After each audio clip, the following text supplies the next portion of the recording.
नमस्कार मंडळी, तूही रे माझा मितवा या मालिकेच्या आजच्या भागामध्ये आज आपण पाहणार आहोत की एकीकडे आता वल्लरी आकाशवर खूप चिडलेली आहे आणि ती आता आकाशचे नम्रता विरोधात कान भरवत म्हणते, मला त्या नम्रताची लक्षणं काही बरोबर दिसत नाहीये.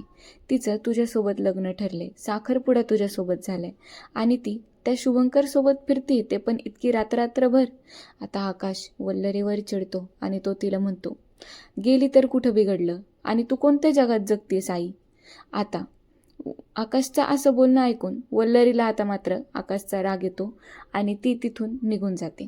तेच तिकडं आता शुभंकर आरशात स्वतःकडे बघत म्हणतो, ए शुभू, तू किती गोष्टी मनात लपून ठेवणारेस. नमूचं लग्न ठरेपर्यंत तू का बघत बसलास, का इतका उशीर केलास तू.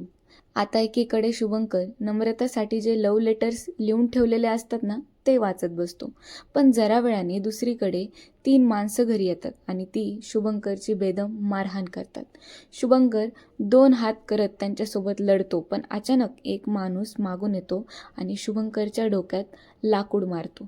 आता अंजलीच्या बाळाचं बारसं सोडून सुप्रिया आणि नम्रता शुभंकरला रिक्षात बसून दवाखान्यात घेऊन जातात. तसं बघायला गेलं तर वल्लरीचा हा प्लॅनसुद्धा सक्सेसफुल झालेला आहे. चला तर मग माझा जायचा टायमिंग झालेला आहे. तर पुढील अपडेट माहीत करून घेण्यासाठी तुम्ही चॅनलला सबस्क्राईब करा. Bye bye.